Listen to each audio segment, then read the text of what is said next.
I have arrived, and today we're going to do part 5 of my vinyl collection. Now, this video might be a little shorter than normal because this is going to lead up to my prints, but I'm going to do a separate video for my prints because I have, kind of just like my Elvis collection, I have a lot of prints, so, yeah. So we ended off at Lagwagon, Skate Punk Legends, and now we're going to go to Hard Rock Legends, Led Zeppelin. And this is a 2014 reissue of their first album. It's alright sounding. I would love to get an original pressing with the blue turquoise, but that'll be some big bucks. Then we have another 2014 issue of Led Zeppelin 2. This is another one, if you find like the Robert Ludwig version with the RL and the inner grooves, it'll be a lot of money. Wish I had that. Don't got the money, though. And then we do have an original pressing of Led Zeppelin 4, or Untitled. Yeah. That's my Ted Zeppelin collection. And then we go straight from hard rock to alternative metal with Linkin Park, Hybrid Theory. Good stuff. I forget when I bought this. This might have been about at least 3 years ago. It's been at least 3 years. But yeah, Linkin Park, Hybrid Theory. Good album. It's probably the only Linkin Park album I really care for. Meteora and other, they have stuff I like in them, but as far as just full albums, it's probably the only one. Then this one is, this is some good stuff. Looking Glass. So, I have a bit of a story with this one. So, Looking Glass was a kind of a one-hit wonder group from the 70s. Everybody really only knows them for one song, which is called Brandy, You're a Fine Girl, which was in the second Guardians movie. But I had known about this group since I was about 13 or 14. I listened to a lot of classic hits radio, and that song would always play, and I loved it. I loved it. So, my freshman year of high school, I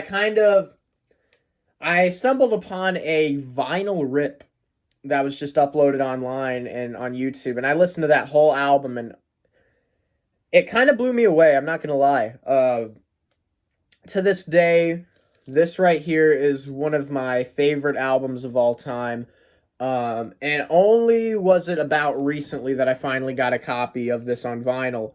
When I was about 15 to 16, I actually did find a CD of Looking Glass that had all of their stuff. I had this and their second album on it, and all the singles in between. And I found that, and I'd been listening to that since I was a teenager, but it wasn't until maybe about a month or two ago I finally got a copy of this for a decent price. Whole album is just excellent. I can't praise this album enough. It's a really underrated album. If there was any sense in the word underrated, I would say it's this. Looking Glass, self-titled. You gotta check this out. Great yacht rocky kind of country stuff. But not full-blown country. Country more in the sense of like the Eagles. But good. But even better. Alright, so this next one is another artist I really love. My favorite female artist of all time. Probably my favorite country artist, Loretta Lynn, Fist City. I love her stuff, and her stuff really means a lot to me. For those of you who don't know, my mom passed away last year in July. I never really announced it or said anything about it, but one of the artists that we would always listen to was Loretta Lynn. So Loretta Lynn to me holds a lot of memories and a lot of value for me. She's just one of those artists for me. It took me a while to be able to listen to her stuff after my mom passed because I would just cry. But her stuff is great. Loretta Lynn is one of the best, just one of my favorite artists ever. So that was the Fist City album. And then This is Loretta Lynn's Greatest Hits. I found this about a year ago. And these two are in the shrink wrap still. There's some hits that are not on here, like Coal Miner's Daughter was not released when this came out. It does have Blue Kentucky Girl, which is one of my favorite songs ever. And then speaking of Coal Miner's Daughter, I do have the album Coal Miner's Daughter. And this was definitely something I wanted to get to. This is really it's really stained, but the vinyl itself is good. So, yeah. Coal Miner's Daughter. Yeah. This is also another album that I think is in one of my favorite. Like, this is at least in the top 20, maybe even top 15 of all time for me. Coal Miner's Daughter. Yep. And then here's an interesting one. Los Bravos, Black is Black. This is kind of like a British invasion band, but they were from Spain. So, not really British, but they were kind of around the time of, like, the Beatles and the Byrds and kind of that explosion of, like, kind of semi-garage rock, you know. Their stuff is good. Stuff's really good. Then we got a 2012 pressing of Lou Reed's Transformer. I've had this in the collection for a while. Great album. I went through a big Lou Reed phase when I was in the 8th grade. And to tell you the truth, I mean, I still like Lou Reed, but this is really the only one of his albums I've spun in less than a year. But, yeah. Lou Reed. You can't get enough of Lou Reed. Then we got the Mamas and the Papas, If You Can Believe with Your Eyes and Ears. This was my step-grandma's copy. And unfortunately, the toilet is covered up by this advert. So it's not the infamous toilet cover, but it plays nice. It plays nice. And then we got Infinite McCoys. This is an interesting one. So the McCoys were the group that did Hang On Sloopy. And this is the album where they went psychedelic. This is not on streaming anywhere. And it's also stamped with the promo not for sale copy. So, who knows? I found this at a flea market. It's actually like a flea market record store. It's called Yesterday and Today Music. Gotta check them out. They sold me a ton of stuff. They sold me the Desiree gears. But yeah, Infinite McCoy's pretty good. I haven't listened to it in a little bit. Although that is a new acquiree. I bought that on Halloween, actually.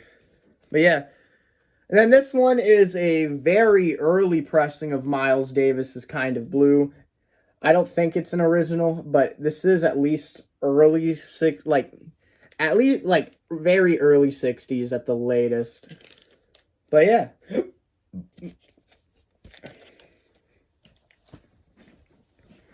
Then we go into the Monkees. This is the Monkees' debut. Original pressing,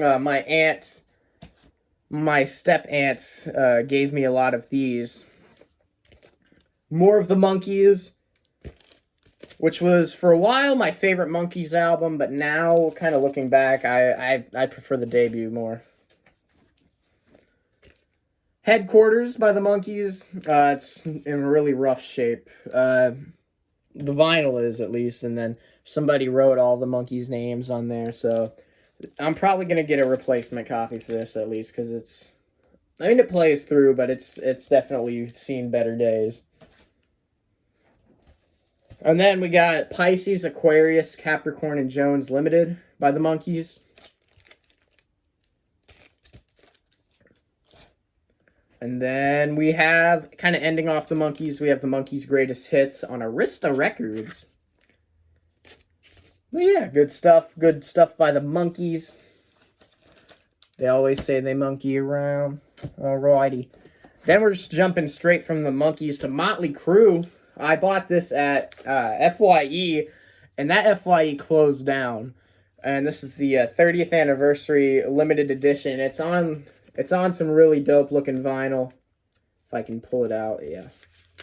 On some really dope looking vinyl. I don't really play this that much, but It's a nice collection piece. Yeah, I like me some Motley Crue, but it's mostly just the hits. But yeah, that's got some good stuff like Girls, Girls, Girls, and Wild Side. Mungo Jerry. This was the group that did In the Summertime for all you Yanks out there. But in Britain and kind of everywhere else around the world, they were mildly more successful.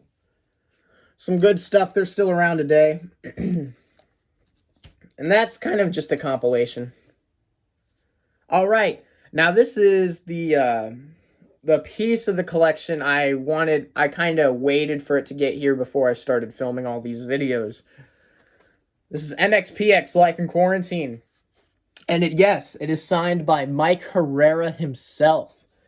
Basically, what these are is during the first initial shock of the pandemic, where everybody was told to get in their homes, and now it looks like they're doing that again. He did. Mike Herrera, the frontman of MXPX, did a lot of live streams, and these are kind of like the best of the best of the best of stuff he did. If you are an MXPX fan, I'd recommend this. Got a lot of great stuff on here. I always love it when he does Secret Weapon, and it also has my favorite MXPX song of all time, Doing Time, which sounds amazing acoustically.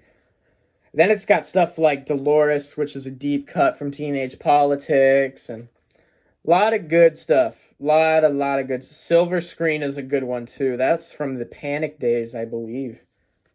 But yeah, MXPX. Trying to find MXPX on vinyl is a chore. Because a lot of their albums came out when vinyl was going out, and they fetch quite a bit of money. Like, if you're trying to find Slowly Going the Way of the Buffalo, good luck. You're probably going to pay at least $300. But yeah, Life in Quarantine, great one. Then we got some classic rock right here. Nazareth, Hair of the Dog. Great stuff, great stuff. Love this album. This is really the only Nazareth album I've listened to, and probably going to be the only Nazareth album I'll listen to for a while. But it's good. Then I have this copy of Night Ranger. What is this album called? Night Ranger 7 Wishes.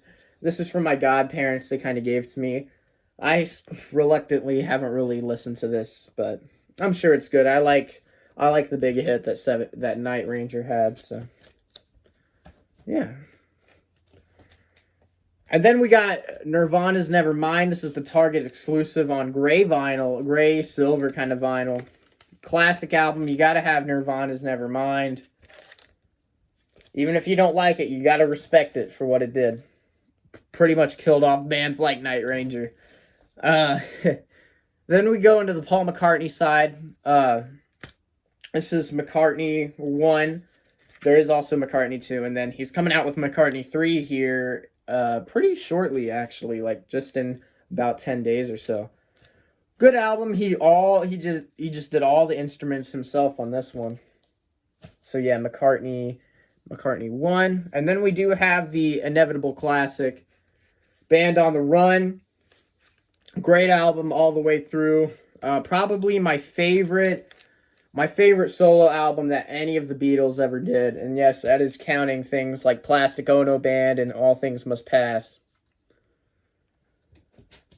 Then we got Paul Revere and the Raiders, Midnight Ride featuring Kix. I forgot I had this until about a month ago. I think I bought this about a year ago. But yeah, it's your typical 60s rock. It's alright. And then, the saddest travesty, I do have Pink Floyd's Dark Side of the Moon, but somebody's dog took a bite out of it. And I think if that dog is still alive today, no, I'm not even going to go there. That dog is definitely dead. Actually, I don't know. Maybe some meth addict shoot it out. I don't know. The vinyl itself is great, but I need to upgrade the cover because I can't have this. But this was given to me by a friend, so I'm happy to have Dark Side of the Moon on vinyl, but I need to get a better cover for it. And hopefully one with all the posters too, because there is no posters or anything with that. Then we got the Platters' Greatest Hits. Great doo-wop group of the 50s. Great stuff on here. Basically, all of the platters you ever need, you can find right here. So yeah, the platters. The platters. Oh, and this is a fun one, and this will be the last we will show, because then it gets into my Prince. But this was an album I loved to death when I was just like a middle school kid, because I was huge in 90s Nickelodeon at the time, and this group was the soundtrack to a show called The Adventures of Pete and Pete. Y'all know where I'm going with this. Polaris, music from The Adventures of Pete and Pete, and it is signed by Muggy himself. That's the name of the kind of what he goes by when he does Polaris. His real name is Mark McCulley, I think. But yeah, he signed this. This is on some kind of weird colored vinyl. It's like partially see-through. It's pretty dope though. Yeah. Great album all the way through. One of the best albums of the 90s. One of the most underrated albums ever. Polaris, music from The Adventures of Pete and Pete. Yeah. You gotta listen to this album. Apply everything I said to Looking Glass. You gotta listen to this too. Although this is not really country rock at all. This is more indie rock, kinda alternative rock, but the 90s kind that was good. None of that crap that was terrible. So, yeah. So that's it for this part 5. It actually went a lot longer than I thought it would. So the part 6 will be next, and it's going to be all my Prince. So, yeah. Catch you guys on the flip side.